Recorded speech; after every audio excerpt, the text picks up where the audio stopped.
Hi, everyone. Welcome to Books with Butterscotch. My name is Jordan, and this is Butterscotch, my bunny. Now, Butterscotch, I know you like stories about bunnies. Do you like stories about other animals too? You do? Would you like to hear a story about bears? Oh, you think they're scary? You think bears are scary? With Butterscotch, that's not always true. What if I read you a story about friendly bears? Bears who don't cause trouble for anyone. What if I read you a story where instead a little girl causes trouble for the bears? Would that be okay? Good. Today's story is the very old and very well-loved fairy tale of Goldilocks and the Three Bears. This version was written and illustrated by Jan Brett. Now, Butterscotch, will you sit down so you can listen to me? Good. Goldilocks and the Three Bears.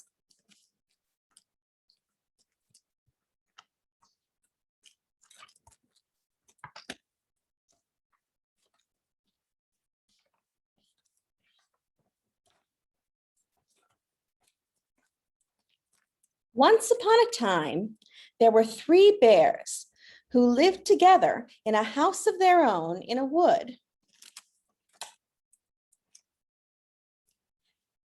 One of them was a little small wee bear, and one was a middle-sized bear, and the other was a great huge bear.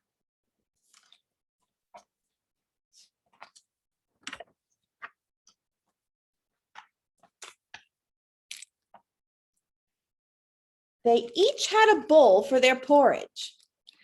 A little bowl for the little small wee bear, a middle-sized bowl for the middle-sized bear, and a great huge bowl for the great huge bear.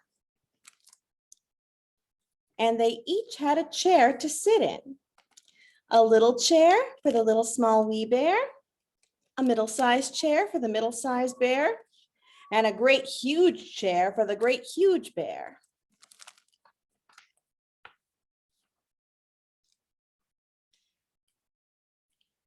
And they each had a bed to sleep in.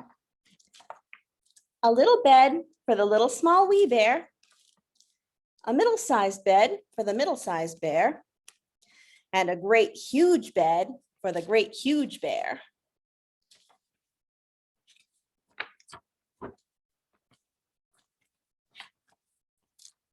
One day, after they had made their porridge for breakfast and poured it into their porridge bowls, they walked out into the woods while the porridge was cooling.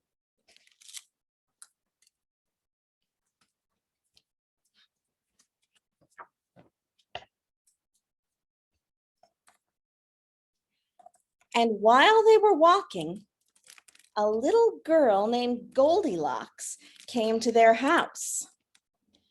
First, she looked in at the window. Then she peeped in at the keyhole.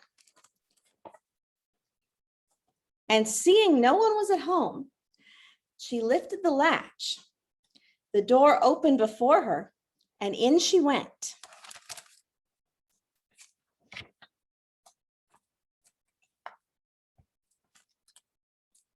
How pleased Goldilocks was when she saw the steaming porridge on the table.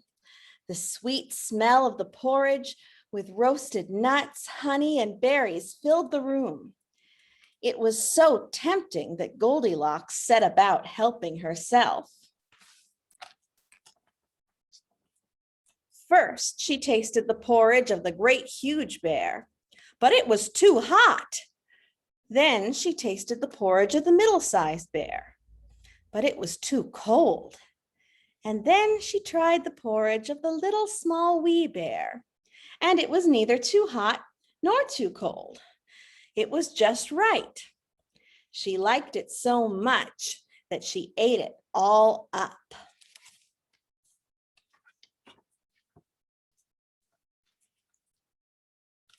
Then Goldilocks sat down in the chair of the great huge bear, but it was too hard for her. Then she sat down in the chair of the middle-sized bear, but it was too soft for her. And then she sat down in the chair of the little small wee bear, and this chair was neither too hard nor too soft, but just right. So Goldilocks seated herself in it, and there she sat until the bottom of the chair gave way, and down she came plump upon the floor.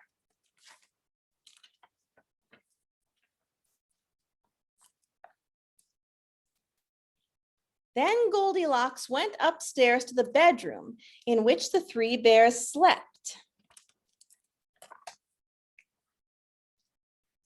First, she lay down upon the bed of the great huge bear, but that was too high at the head for her. Next, she laid down upon the bed of the middle-sized bear, but that was too high at the foot for her. Then she lay down upon the bed of the little small wee bear, and that was neither too high at the head nor the foot, but just right. So she covered herself up comfortably and fell fast asleep.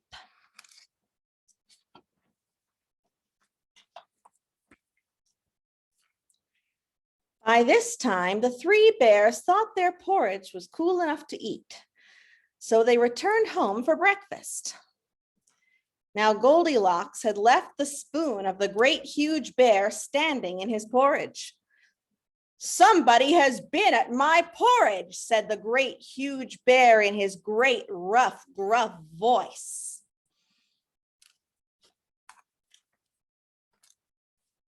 And when the middle-sized bear looked at hers, she saw that the spoon was standing in it too. "Somebody has been at my porridge," said the middle-sized bear in her middle voice. Then the little small wee bear looked at his bowl, and the spoon was in the porridge bowl, but the porridge was all gone. "Somebody has been at my porridge and has eaten it all up," said the little small wee bear in his little small wee voice.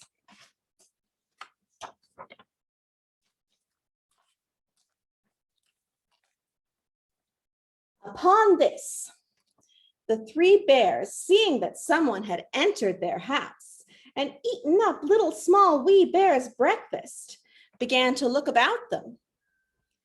Now Goldilocks had not put the hard cushion straight when she rose from the chair of the great huge bear. "Somebody has been sitting in my chair," said the great huge bear in his great rough, gruff voice. And Goldilocks had crumpled the soft cushion of the middle-sized bear. "Somebody has been sitting in my chair," said the middle-sized bear in her middle voice. And you know what Goldilocks had done to the third chair. "Somebody has been sitting in my chair and has sat the bottom right out of it," said the little small wee bear in his little small wee voice.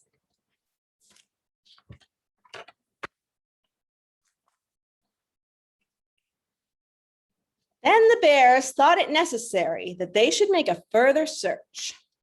So they went upstairs to their bedroom. Now Goldilocks had pulled the pillow of the great huge bear out of its place. "Somebody has been lying in my bed," said the great huge bear in his great rough, gruff voice. And Goldilocks had pulled the cover of the middle-sized bear out of its place. "Somebody has been lying in my bed," said the middle-sized bear in her middle voice.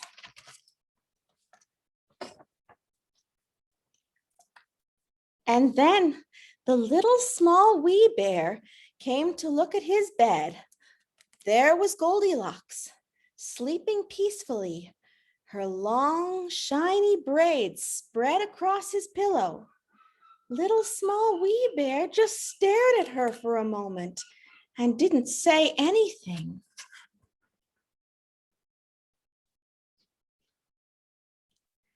But then he cried, "Somebody has been lying in my bed, and here she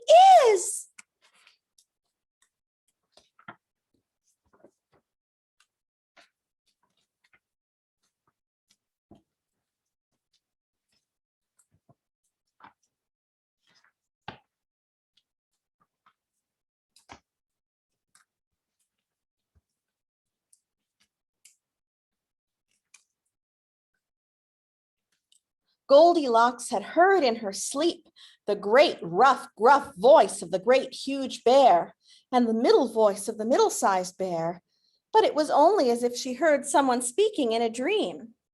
But when she heard the little small wee voice of the little small wee bear, it was so sharp and so shrill and so like her own that it awakened her at once.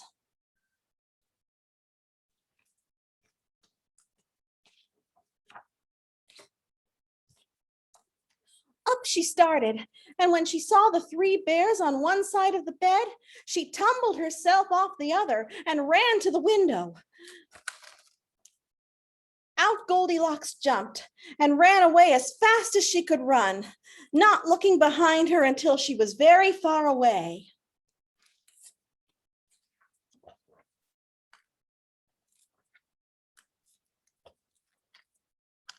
And what happened to Goldilocks afterwards, no one can tell. But the three bears never saw anything more of her. The end. I hope everyone enjoyed that story. Stay tuned for more books with Butterscotch. Bye-bye.